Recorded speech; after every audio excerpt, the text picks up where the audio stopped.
What's going on YouTube? This is Rybo at the bench, and today I have another cut or carry knife review. Today looking at the Spyderco Native 5. So this is S35VN. This is one of the lightweight models from Spyderco with the spoon clip, this forward finger choil, which is very nice, and this is a backlock. So this is one that is made in, I believe, Golden, Colorado. There we go. So this one was loaned in, so let's do some size checks and we'll get into it. All right, sharpened blade length of about 2.5 inches, closed in the pocket right at about 4 inches, and then the thickness on this guy, 0.47.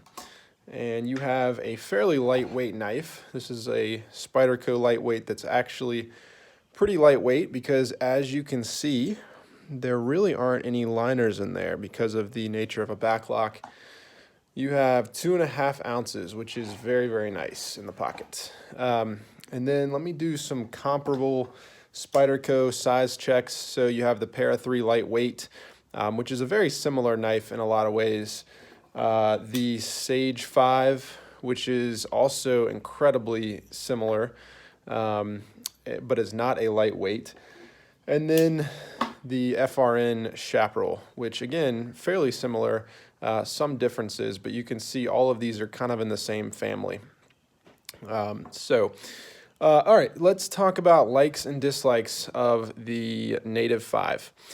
So first off, just a quick rundown, and then I'm just gonna really go through kind of a bullet list of likes, but the likes on this guy are pretty in line with every Spyderco lightweight in the series, right? So I love the FRN bidirectional texturing. I've mentioned before, I'm not necessarily a fan of the way it looks, but in terms of actual functionality, this is about as good as I've seen for a plastic resin type handle material, because you have this pattern that is really going to work as you're pushing up against the knife to lock in, or as you're pulling up, against the knife to extract out of the pocket. It's designed very, very well. You have this spider pattern, which means that you have the direction of that angle going the correct way for both of those actions. And all in all, just a very well thought out, very tried and true, proven method here, or proven design here, and so that's great. There are other Spyderco handles like this that I wish we would see more often, but honestly, this one is totally solid and really, really great. And so while it just looks like a pretty typical Spyderco or FRN Spyderco, that's an awesome thing. There's a reason it's been around for so long. The lightweightness of this knife, is that a thing? How light this knife is. So we're basically in the Chaparral category. In fact, let me do a quick comparison because I can't quite remember. I think the Chaparral is a hair under. So 2.1 and what did I say, 2.4 for this. So we're right there at like 2.5 ounces. And if you look at the size, it's quite a bit bigger in terms of the thickness.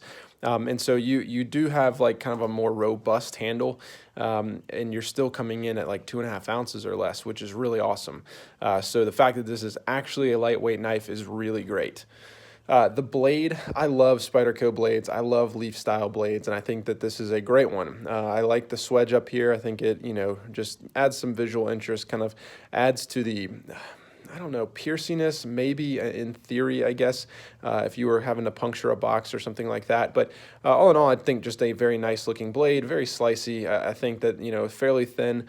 It's what you've come to expect from Spyderco, right? If I line these up, like, it's a very, very similar thing. All you have more of like a Delica style blade here. But I really like the leaf style blades, and I think that they're fairly proven and pretty much hold up to most EDC tasks. So I really like that. The other thing is the steel. S35VN on a lightweight knife like this is somewhat uncommon, at least from what I've seen. I think that's a fantastic choice. I like that Spyderco kind of mixes it up with the blade steels on the FRN series. And I think the S35VN, fantastic steel, great option for this. Pretty cool to get it in a lightweight knife. So that's fantastic. And then finally, the ergonomics. The ergonomics on this knife are really spectacular. I would say better than the Chaparral. I would say maybe a hair better than the Sage 5, which is one of my favorite Spyderco knives recently. and probably up there with the Para 3 lightweight, if not a hair better, for whatever reason, which you wouldn't necessarily expect that because you don't have the contouring that you have on the Para 3 lightweight. But there's something about the thickness of these handles that, from my hand at least, feels really, really good. That forward finger choil hits just perfect for my hands, and this knife feels incredibly comfortable. It's probably the #1 thing that I like about this knife is it feels really, really fantastic in the hand, and that's really awesome. So that's about it for the things that I like. This is a fairly basic Spyderco, and that's a good thing. Like, that's a very good thing. A basic Spyderco is a fantastic thing to achieve, or to kind of set your benchmark. Things that I don't like, this is a backlock. I typically love Spyderco backlocks. I have many of them. This one, though, I am not a fan of for a few reasons. I don't know if this is a Golden Colorado issue, because as I look around on all of the other backlocks that I have, they're pretty much all Taiwan or what is it? I forget the other. Seki City? I don't know. Clearly, you don't come to my channel for pronunciations. So I don't know if this is a Golden Colorado issue or not, but the backlock is fairly hard to disengage. So if I push all the way down, it finally falls. But if I kind of push halfway, it really, I mean, you have to really mash this guy down in order to get the backlock to disengage. And I just noticed that on some of the other backlocks, the same is not necessarily true. Like, I can push this down halfway and the backlock disengages. Now, you can make a case that it's a stronger backlock then, but I don't really buy that. I think you just have to think way more. You have to depress this a lot more. It's just not quite as easy to use. And it's something I picked up on the very first time I held the knife. Because a lot of times, honestly, I'll kind of grab the knife like this and kind of just push with this knuckle here. And the problem is when I do that and I'm depressed as much as I can, you can see that this knife is rattling around, but the backlock won't actually disengage. I have to actually get a finger in and push all the way down in order for it to drop the blade. And so, you know, maybe this isn't necessarily the safest way any, and maybe this is just a habit breaker for me. But I do tend to kind of do this a lot. And even there, I've depressed this all the way that I can with my thumb, and the backlock's not disengaging. I really have to kind of bear down all the way, push, and then it breaks. That may sound like a small thing, but that is a pretty major annoyance to me with this knife. Other things I don't like, I do not like this clip. The Spyderco spoon clip was fine. This one looks and acts a little bit more like the cheaper Chinese versions, but it's, you know, it's pretty much the same as the spoon clip you would find on the Delica or something like that. I don't love it. Honestly, they've come off on things out of my pocket many, many times. For whatever reason, this tends to catch on stuff as I'm walking, you know, or if I have a bag or something. For whatever reason, it just tends to catch on stuff and pull out. It's a fine clip. There's nothing wrong with it, but I'm a wire clip guy, so I prefer the wire clip. All in all, I think that the knife feels a bit cheap. And again, I don't know if this is a Golden Colorado issue, but it does not feel up to the same quality standards as some of my other Spydercos. And I'll just bring these back kind of on camera one more time.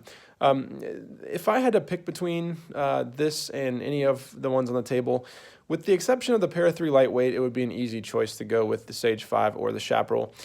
This one would be a little bit of a tough call because, like, this is such a better steel. This is in a lot of ways, you know, a much higher end knife. But in terms of like overall use, it just doesn't necessarily, it has the blade steel of a very nice knife, but it doesn't necessarily have the feel to it of a nicer knife. The handles feel a little bit more plasticky, even than this. And overall, it just doesn't have kind of the tactile feel of something that is a higher quality than one of the other lightweights. That's a hard thing to express in a video, but hopefully you have an idea of what I'm talking about.